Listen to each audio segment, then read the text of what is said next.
सवाल में से पहला सवाल 8.1 ये कहता है mister Dawood borrows ₹20,000। Mister Dawood ने 20,000 रुपये बोरो किए on condition to repay it with compound interest at 5% per annum in annual installments of ₹2,000 each.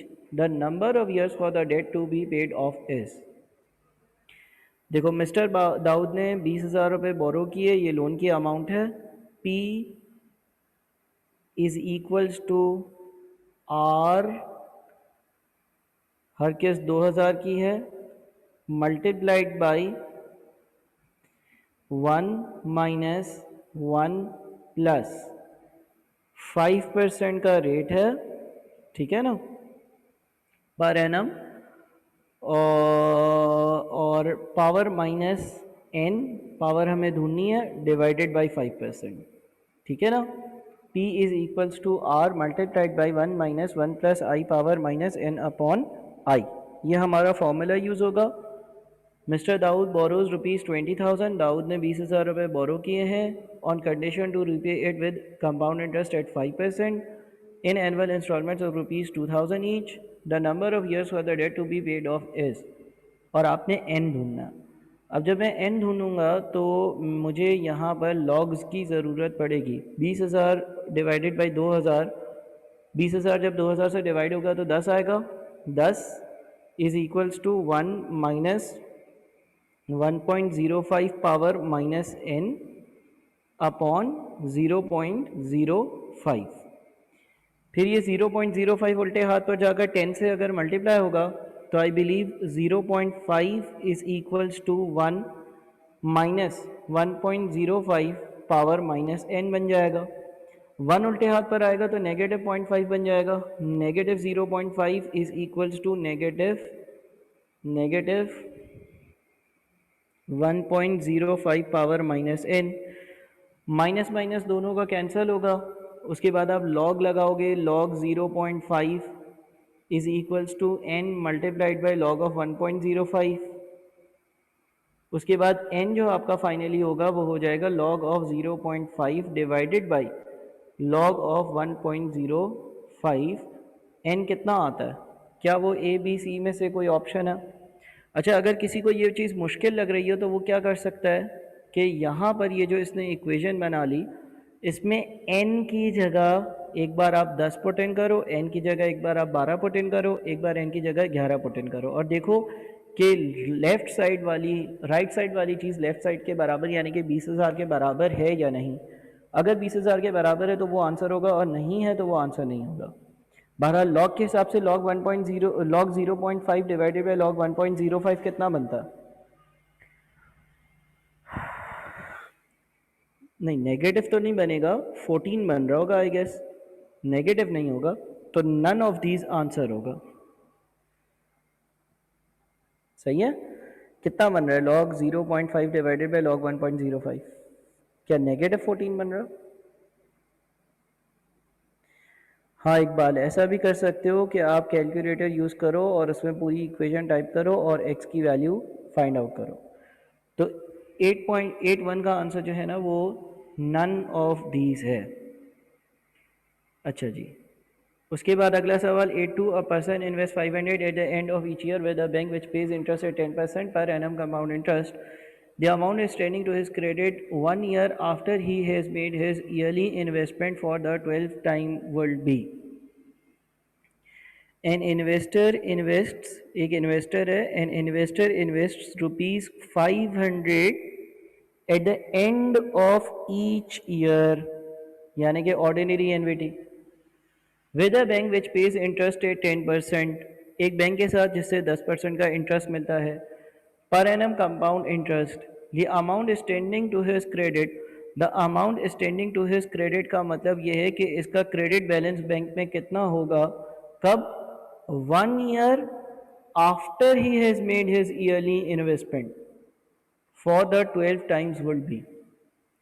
एक बंदा हर साल के आखिर में, मैं सवाल को ज़रा यहाँ पर कॉपी कर कर ना अच्छे से एक्सप्लेन करता हूँ।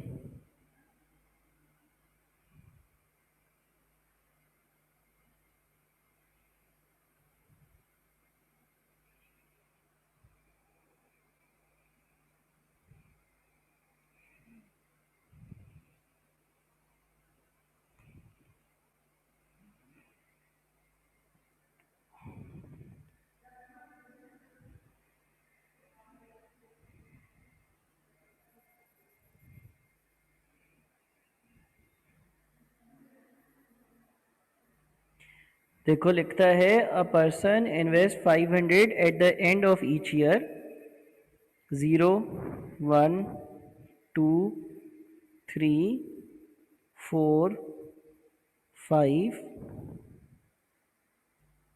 ठीक है ना, 12, 13। अब ज़रा गौर से सवाल सुनना। अ person invest 500 at the end of each year, एक बंदा हर साल के आखिर में 500 रुपये इन्वेस्ट करता है विद अ बैंक, एक बैंक के साथ, which pays interest at 10% per annum compound interest. The amount standing to his credit 1 year after he has made his yearly investment for the 12th time would be। आपको ये बताना है कि ये बंदा हर साल के आखिर में अगर 500 रुपये बैंक में जमा करता है तो वो अमाउंट कितना हो जाएगा, कब, एक साल बाद। किस चीज़ के एक साल के बाद? 12वीं बार जब इसने पैसा जमा करे उसके एक साल बाद, यानी कि ईयर 1 पर इसने 500 जमा करे, ईयर 2 पर इसने 500 जमा करे, ईयर 3 पर इसने 500 जमा करे, ईयर नंबर 4 पर इसने 500 रुपये जमा करे, ईयर 5 पर इसने 500 रुपये जमा करे, ईयर 6, 7, 8, 9, 10, 11, 12, 13, 12 तक इसने हर साल 500 500 500 500 500 500 500 500 500 रुपये जमा करे। 13 पर 500 रुपये जमा नहीं करे हैं। सवाल ये कहता है कि 12वीं बार जब उसने 500 रुपये जमा करे, 12वीं बार जब उसने 500 रुपये जमा करे, उसके अकाउंट का बैलेंस उस 12वीं बार के एक साल के बाद कितना हो जाएगा। ठीक है ना, आई रिपीट, सवाल में उसने लिखा कि एक बंदा हर साल के आखिर में 500 रुपये जमा करता है, उस बंदे के अकाउंट का बैलेंस जब वो 12वीं बार पैसे जमा करेगा उसके एक टाइम पीरियड बाद कितना हो जाएगा। अच्छा, अगर सवाल मुझसे सिर्फ और सिर्फ यहाँ का बैलेंस पूछता तो ये एक ऑर्डिनरी एन्युटी है और उसकी ये फ्यूचर वैल्यू होती। तो पहले तो यहाँ तक पहुँचते हैं। यहाँ तक पहुँचने के लिए क्या करेंगे, यहाँ तक पहुँचने के लिए R multiplied by 1 plus 10% power 12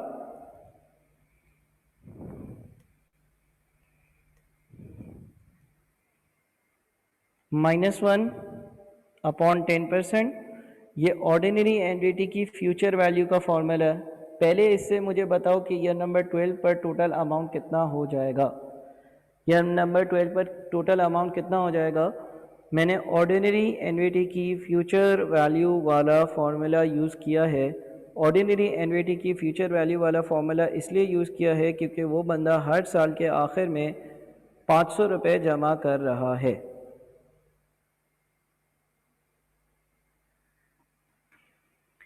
ठीक है, तो ये वैल्यू आ जाती है 10692। ऑर्डिनरी एन्युटी की प्रेजेंट वैल्यू का जब हम फॉर्मूला अप्लाई करते हैं तो ये वैल्यू या नंबर 12 पर आएगी, बिकॉज ऑर्डिनरी एन्युटी की प्रेजेंट वैल्यू से ऑर्डिनरी एन्युटी की फ्यूचर वैल्यू फ्यूचर वैल्यू से जो अमाउंट आता है वो जहाँ आखिरी आर होता है वहाँ पर आता है। बट ये पैसे इसके अकाउंट में पड़े हुए हैं मज़ीद एक साल के लिए, इसके अकाउंट में ये पैसे पड़े हुए हैं और आपको ये बताना था कि 13वें साल पर इसके अकाउंट का बैलेंस क्या होगा। तो 10692 मल्टीप्लाइड बाई 1 प्लस 10%, ये आपको मज़ीद करना पड़ेगा। तो इसको अगर मज़ीद आप इसमें एडजस्ट करते हो और आप देखते हो कि कितना आंसर आता है, तो क्या आंसर आ रहा है। मेरे ख्याल में तो 11764 आ रहा है, क्या आ रहा है।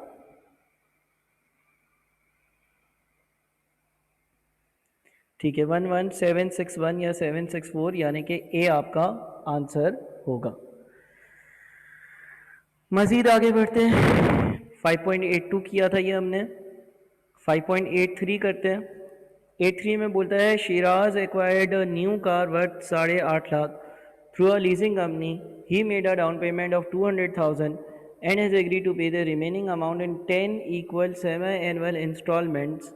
The leasing company will charge interest at 19% per annum over the lease term amount of semi-annual installments and total amount of interest. सबसे पहले तो आपको गाड़ी की कैश प्राइस दी हुई है। कैश प्राइस 8.5 लाख रुपए है। कैश प्राइस में से डाउन पेमेंट को माइनस किया जाता है। तो जो डाउन पेमेंट है वो 2 लाख रुपए है, जो डाउन पेमेंट है वो 2 लाख रुपए है, वो 2 लाख रुपए की डाउन पेमेंट हटा दी तो हमारे पास 6.5 लाख रुपए बच जाते हैं। ठीक है, डाउन पेमेंट 2 लाख रुपए हटा दी तो हमारे पास 6.5 लाख बच जाते हैं। कैश प्राइस में से अगर मैं डाउन पेमेंट को हटा देता हूँ तो मेरी लोन की अमाउंट आ जाती है जो कि 6.5 लाख है। ये लोन की अमाउंट जो है वो 5 सालों में पे हो रही है। सर 10 लिखा हुआ है, उसने 10 जो लिखा है ना वो सेमी इक्वल पेमेंट्स लिखी हैं, यानी कि 6 महीने 6 महीने 6 महीने 6 महीने 6 महीने 6 महीने 6 महीने 6 महीने 6 महीने और 6 महीने पर R R R R R R R ऐसे पेमेंट हो रही है। ठीक है, इंटरेस्ट की परसेंटेज 19% है और आपको ये मालूम करना है कि जो सेमी एनुअल इंस्टॉलमेंट होगी यानी कि जो आर होगा वो कितना होगा और टोटल इंटरेस्ट जो होगा वो कितना होगा। लोन की amount present value of repayments के बराबर होती है, इस हिसाब से 6.5 lakh is equals to R multiplied by 1 minus 1 plus 19% divided by 2 power -10 divided by 19% over 2। इससे पहले तो आप आर की वैल्यू निकालोगे और आर की वैल्यू निकाल कर मुझे बताओ कि कितनी आती है आर की वैल्यू।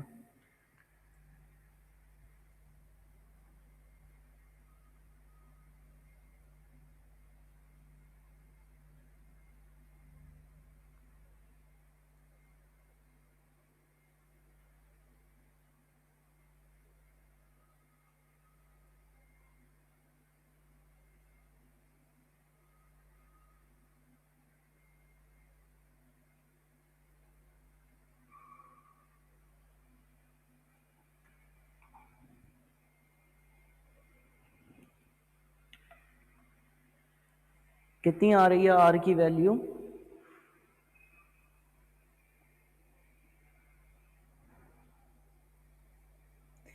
वन ज़ीरो थ्री 103,523 ये आपकी आर की वैल्यू है, यानी कि एक जो किस्त होगी वो 103,523 की होगी। अच्छा, दूसरी चीज़ इसने ये पूछी कि इसमें इंटरेस्ट कितना होगा, तो इंटरेस्ट कैसे आ सकता है? इंटरेस्ट ऐसे आ सकता है जो मैंने आप लोगों को क्लासेस में भी सिखाया कि आप 103,523 की 10 किस्तें पे कर रहे हो, 103,523 की 10 किस्तें पे कर रहे हो, यानी कि आप टोटल जो पेमेंट कर रहे हो वो है 103,523 और जो लोन का अमाउंट है वो है 6.5 लाख। तो इन दोनों का जो डिफरेंस होगा वो आपका इंटरेस्ट आ रहा होगा। 103,523 में से 6.5 लाख को माइनस करो, 103,523 में से 6.5 लाख को माइनस करो और मुझे बताओ इंटरेस्ट कितना होता है।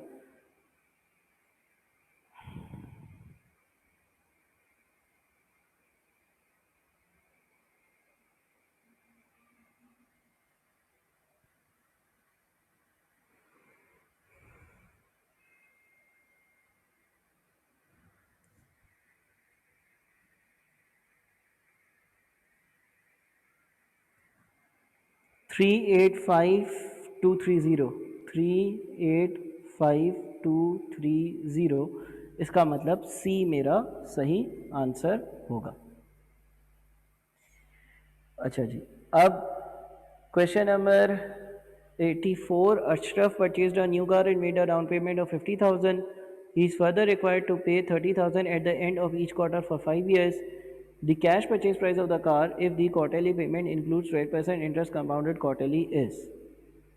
अच्छा जी, अगेन मैं ये कहूँगा कि ये कॉन्सेप्ट भी हम पढ़ चुके हैं कि कैश प्राइस किसके बराबर होती है। हमने ये पढ़ा हुआ है कि हमारी जो कैश प्राइस होती है, हमारी जो कैश प्राइस होती है वो होती है डाउन पेमेंट प्लस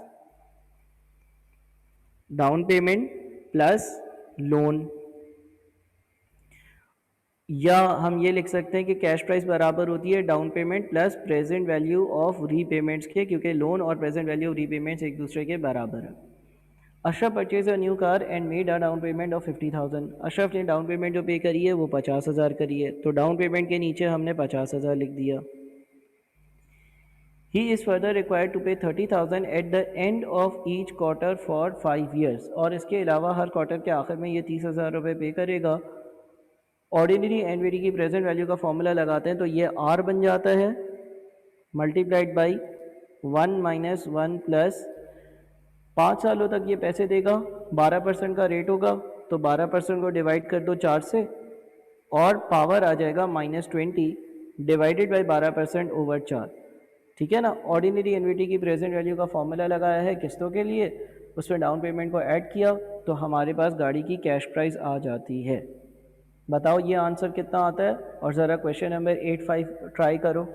मैं बस 1 मिनट में आता हूँ, क्वेश्चन 8-5 को ट्राई करो और 8-4 का आंसर ज़रा चैट बॉक्स में लिखो। मैं 1 मिनट के अंदर आ रहा हूँ, 30 सेकेंड में आ रहा हूँ।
अच्छा जी, तो 8-4 का आंसर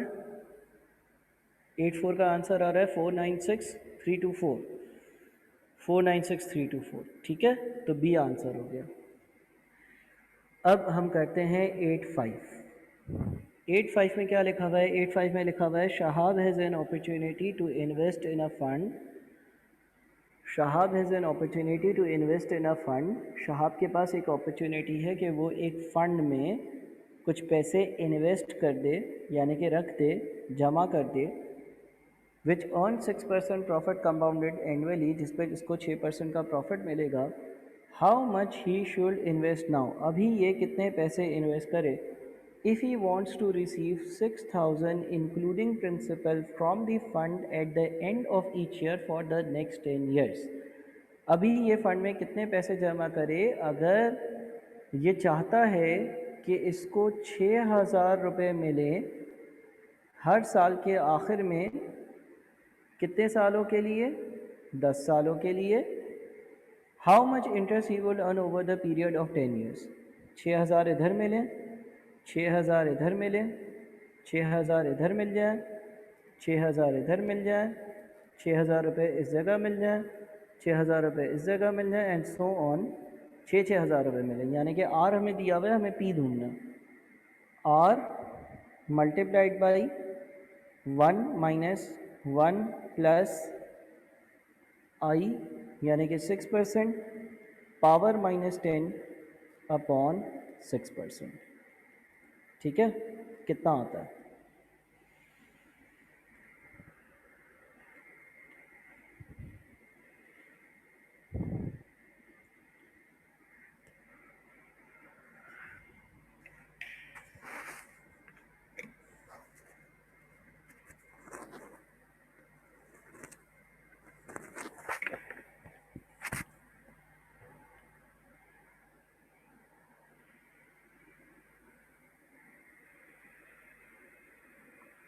कितना आता है?